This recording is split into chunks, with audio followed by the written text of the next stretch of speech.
राधे राधे दोस्तों, आप लोगों ने जैसा कि देखा ही था कि हम लोग ब्रह्म सरोवर के पास पहुंच गए थे। हम लोग सुबह 5 बजे स्नान करने के लिए गौ घाट पर पहुंच गए थे। हमने राजकुमार दादा ने दोनों लोगों ने नहा धोकर हम लोगों ने कपड़े पहन लिए और चारों तरफ हम लोगों ने अपनी सेल्फी स्टिक से वीडियो शूट की। उसके बाद हम लोगों ने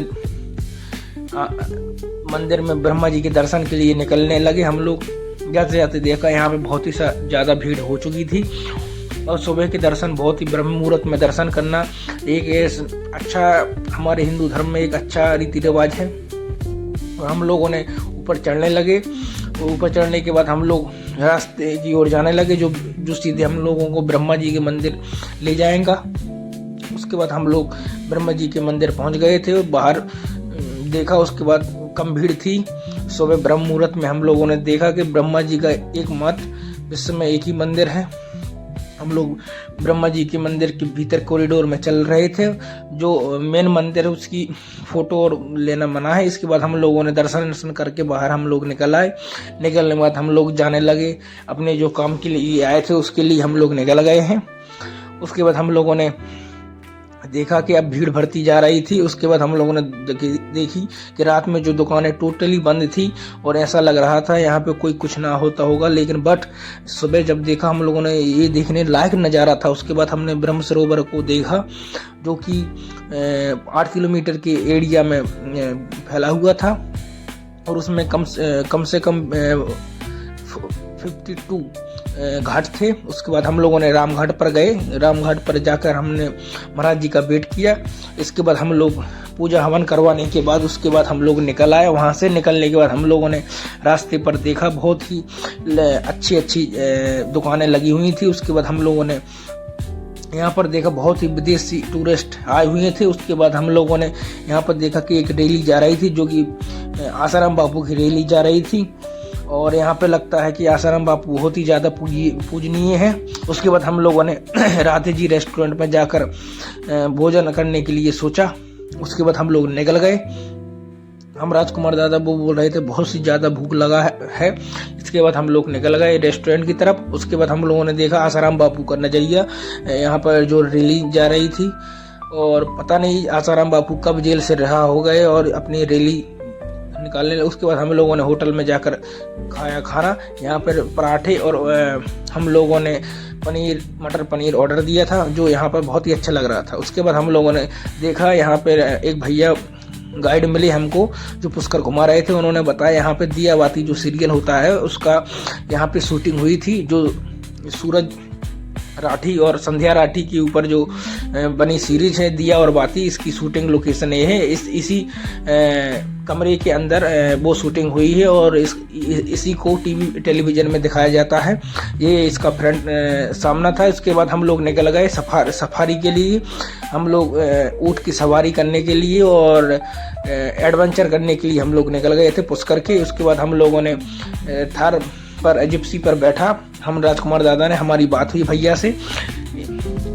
उसके बाद हम लोगों ने एडवेंचर करने की जो 1200 रुपये पर पर्सन के हिसाब से ले रहे थे, लेकिन हम लोगों ने दोनों लोगों ने 600 में बात की और दोनों लोगों ने 1200 रुपये में हम लोग सफारी के लिए निकल गए। उसमें हम लोगों को एडवेंचर करना था और बहुत ही अच्छा सफर लग रहा था। उसके बाद हम लोग पहुंच गए थे फर्स्ट डेस्टिनेशन पर जहां पे हम लोगों को उतारा गया और बोला गया यहाँ पे आप लोग एडवेंचर एंजॉय कीजिए। जो कि यहाँ पर गाड़ी चलाना रेत में और राजस्थानी कपड़े और यहाँ पे ऊँट बैल की गाड़ी, इसमें सेल्फी हम लोगों ने नहीं ली। उसके बाद हम लोगों ने देखा यहाँ चारों तरफ रेत पड़ी थी जो रेगिस्तान की पहचान है।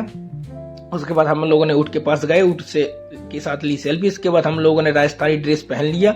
राजस्थानी ड्रेस पहनने के बाद हमने राजकुमार दादा ने थोड़ा सा अपने अंदाज में एंजॉयमेंट किया। उसके बाद हम लोगों ने गले मिले और हम लोग राजस्थानी पोशाक में फ़ोटो खिंचवाने लगे। एक सेल्फी हम लोगों की 1000 की पड़ी क्योंकि यहाँ पे ड्रेस की कीमत बहुत ही ज़्यादा था। उसके बाद हम लोगों ने गाना बजाना करने के लिए अंकल आंटी आ गए। उन लोगों ने गाना बजाए, अपने राजस्थानी फोक बंजारी टाइप लग रहे थे। उसके बाद उन्होंने गाना बजाया। हमने और राजकुमार दादा ने बेहतरीन डांस किया गाना बजाने के साथ साथ। और हम लोगों ने देखा यहाँ पे बहुत ही अच्छी धुन बजा रहे थे और राजस्थानी स्टाइल में हम लोगों ने थोड़ा सा डांस करने का प्रयास किया। उसके बाद हम लोगों ने अपनी ही मस्ती में झूम रहे थे। अंकल आंटी बहुत ही शानदार बजा रहे थे। उसके बाद उन लोगों ने पूरा हम लोगों का एंजॉयमेंट बढ़ा दिया था। राजस्थान के रेगिस्तान में राजस्थानी ड्रेस में और राजस्थानी धूल में जो मतलब घूमने में आनंद मिला। उसके बाद हम लोग फिर निकल गए थे अगली डेस्टिनेशन की तरफ, जो कि दूसरा चेकिंग पॉइंट था, जहाँ पे हम लोगों को ऊँट पे बैठना हुआ था। उसके बाद हम लोग गाड़ी के ऊपर बैठा और देखा यहाँ पे बहुत ही तेज गाड़ी चला रहे थे। हम लोगों को ऐसा लग रहा था हम लोग गिर जाएंगे, बट हम लोग टाइट पकड़े हुए थे। उसके बाद राजकुमार दादा हम लोग बिल्कुल ऐसे जा रहे थे जैसे कि बिल्कुल खराब रोड पर आ चुके हैं, बट यहाँ पे बहुत ही आनंद माहौल लग रहा था। एक नया एडवेंचर जिंदगी में, देखो नए नई चीज़ें करना ही चाहिए, जो हमारे नए एक्सपीरियंस, नए डिस्कवर और नए अपने पॉइंट ऑफ व्यू को हम लोगों को जिंदगी में जीने का एक नज़रिया मिलता है। और यहाँ पे हम लोगों ने, दोनों लोगों ने बहुत ही आनंद मजे लिए, हमने राजकुमार दादा ने। उसके बाद हम लोगों ने रेगिस्तान में देखा कि बहुत सारे ऊँट पर बैठकर घूम रहे थे। हमने राजकुमार दादा ने वहाँ पर पहुँचते पहुँचते हम लोगों ने ऐसा लगा कि हम लोगों की एक हड्डी फ्रैक्चर हो जाएगी, इतना ज़्यादा कार में बाउंसिंग हो रहा था। बहुत स्पीड में चल रही थी रेगिस्तान की थार।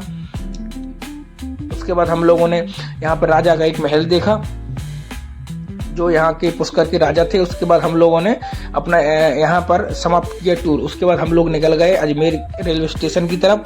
हम लोग घर जाने के लिए तैयार हो गए। हम लोगों ने ऑटो लिया। उसके बाद हम लोगों ने अजमेर जंक्शन की तरफ पहुँच गए। अजमेर जंक्शन से हम लोग ट्रेन का इंतजार करने लगे, जो कि सुबह 4 बजे थी, जो कि हमको डायरेक्ट हमारे घर तक पहुंचा देगी। इसके बाद हम लोगों ने अजमेर स्टेशन के बाहर हम लोगों ने रुके। उसके बाद 2-4-5 घंटे हम लोगों ने वेट किया। अजमेर स्टेशन बहुत ही शानदार बना हुआ था, बहुत ही देखने लायक नज़ारा था, एक नंबर जंक्शन था, बहुत भीड़ थी।